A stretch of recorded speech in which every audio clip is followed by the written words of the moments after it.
Una ciudad innovadora es aquella que es consciente de su presente, pero también ha definido el futuro al que quiere llegar y como tal trabaja para hacerlo realidad. Utiliza la innovación para mirar qué retos tiene como sociedad, como región y buscar maneras de solucionarlas, de crear una mejor calidad de vida para su sociedad a futuro. Es una que también a partir de la innovación puede descubrir nuevos elementos que revolucionen la vida de las personas, que transformen su realidad. Innovación es eso, transformar la realidad, no conformarse con lo que se tiene y buscar algo más, ya sea corregir un problema, ya sea crear algo nuevo. Entonces, las ciudades innovadoras son esas, son las que utilizan la innovación como la mayor herramienta de transformación, de creación de bienestar social. Un ecosistema por diseño es un ecosistema que no se creó solo por generación espontánea. Hay regiones en el mundo que hoy las reconocemos como referentes de ciencia, tecnología e innovación. Todos sabemos esas áreas en el mundo, Cambridge o el Distrito de Innovación de Boston, el manido caso de Silicon Valley, etcétera, etcétera, pero hay muchas áreas en el mundo que hoy tienen una capacidad de innovación. Muchas de ellas lograron ese proceso de una manera, digamos que accidental, entre comillas, o sea, se fueron dando unas condiciones y todo eso sumó. Cuando otras regiones del mundo quieren decir, yo quiero eso, quiero tener ese beneficio para mis ciudadanos, pues no es como muy útil quedarse sentado esperando que pase también por azar, por generación espontánea en tu área. Entonces dice, bueno, ¿cómo diseño el sistema? ¿Cómo muevo ciertas palancas que me acerquen más hacia eso, que me permitan que mi sociedad desarrolle esas capacidades más rápidamente? Entonces, las personas que se sientan a estudiar en el mundo cómo pasó, cómo se logró, qué prácticas traer y las traen a una región, están haciendo, intentando un ecosistema por diseño, que ese diseño se complete. Obviamente, pues esto es una dinámica de sistemas caóticas, son ecosistemas, pero en realidad si uno mueve algunas palancas se puede lograr que la sociedad vaya caminando a eso más rápidamente que si lo hubiera hecho orgánicamente.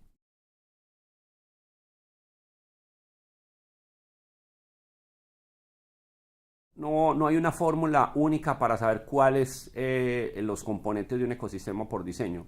Cada región ha tenido más de unas cosas, menos de otras, y no hay una fórmula que uno pueda copiar de un lugar a otro. Pero hay unas invariantes que se repiten en la mayoría de ellos y no son muy lejanos pues a los que todos conocemos, y es, tienes que tener un suministro de talento apropiado, la gente tiene que tener unas capacidades, unas cantidades en unas áreas para que se alinee con las tendencias socioeconómicas y tecnológicas que están pasando en ese momento en el mundo. Tienes que tener el capital suficiente y en especial un capital con unas capacidades especiales de capital de riesgo, pero también inversión en ciencia y tecnología, en investigación y desarrollo. Tienes que tener la conexión de esos dos elementos, porque hay muchas ciudades en el mundo donde esos elementos son fuertes, muy fuertes, pero no se conectan. Entonces hoy sabemos que la innovación está muy conectada a las redes, que el capital llegue a las personas que tienen el talento, que el que tiene el talento va a utilizar ese capital y construir nuevas cosas. Entonces las redes son claves, y hay un elemento sin duda cultural. Hay regiones, sociedades que tienen unas caras, o sea, ninguna cultura es buena o mala por sí misma, todas tenemos unas cosas buenas, unas cosas malas, depende de lo que vayamos a hacer. Entonces puede que para algunas cosas una característica de la sociedad sea buena, pero para innovar puede que no sea tan buena. Entonces lo que hay que hacer es como, si tú lo que quieres es priorizar la innovación en tu sociedad, cómo haces para que ciertas características que ya sabes que en otras sociedades son importantes, las estimulas. Ese cambio cultural es minimizar las características que te afectan y amplificar las que te ayudan. Igual, por ejemplo, Latinoamérica tiene cosas que le ayudan a innovaciones muy creativas, muy recursivas. Entonces, ¿cómo maximizamos eso? Esos son como los 4 áreas en las que hay que trabajar en un ecosistema por diseño, para poder tratar de que esas modificaciones den resultados a mediano y largo plazo.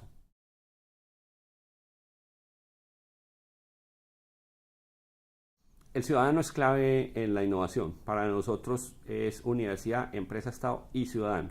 Y el ciudadano tiene que ser no simplemente alguien que cuente, porque lo tengo que hacer como participación ciudadana, sino que tiene que ser un elemento clave del sistema. El ciudadano hoy hay gran desigualdad en las sociedades, y es una de las preocupaciones más grandes. Pero en una época de conocimiento, cuando una persona sabe algo y otra no la sabe, se aumenta la desigualdad. Y si esa persona adicionalmente ese conocimiento lo vuelve dinero, porque estamos en esa época de conocimiento, más se va a generar la brecha entre ambos. Entonces hay una obligación moral de meter al ciudadano para que la innovación, la ciencia y la tecnología no sea un nuevo generador de desigualdad, y por el contrario, sea una fuerza de tu sociedad que permita que las tecnologías exponenciales que están cambiando el mundo las podamos absorber. Hoy es tan grande el cambio que una sola persona, por inteligente que sea, un grupo de personas, un subconjunto de la sociedad no es capaz de absorber todo eso. Tienes que hacer un equipo, tienes que hacer red entre las personas para poder capturar eso. Y eso es lo que hace la diferencia. Una sociedad que sea innovadora, que llegue al tope, la que crea esa red y conecta a los ciudadanos para que ya no es una responsabilidad de un subconjunto de élite de ingenieros, de científicos, de empresarios. Es un trabajo de toda la sociedad. Y lo que tienes que hacer con tu sistema de innovación es activarlos a todos, que sientan la responsabilidad que tienen que participar, pero que a la vez sea una transformación, un cambio en la forma de ser de lo que hace. Eso es lo que nosotros hacemos, intentamos en Rutani y en Medellín hacer.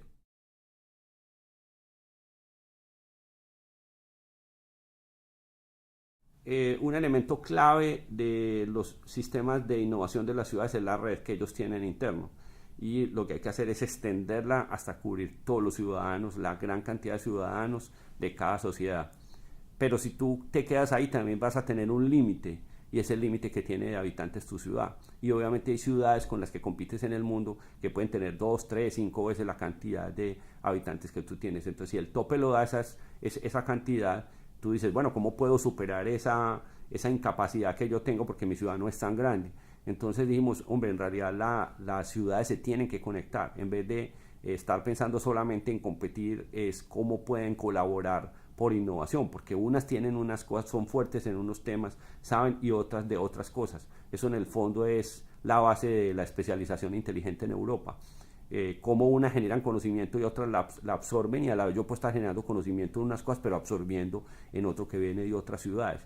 Entonces nosotros en Latinoamérica hemos propuesto crear metaciudades de innovación, ciudades que se conectan para innovar. No conectamos los problemas, cada problema está allá contenido físicamente en su ciudad, pero sí nos podemos conectar para intercambiar las ideas, los proyectos que permitan solucionar los problemas o crear nuevas, mejores condiciones de vida para nuestra gente. Entonces la innovación perfectamente puede volar por las redes que existen hoy si generamos en cada ciudad las formas de la conexión. Esa es la idea nuestra de Metaciudades de Innovación. Nosotros creemos que necesitamos de otras ciudades para crecer, y otras ciudades necesitan de Medellín también para crecer en innovación.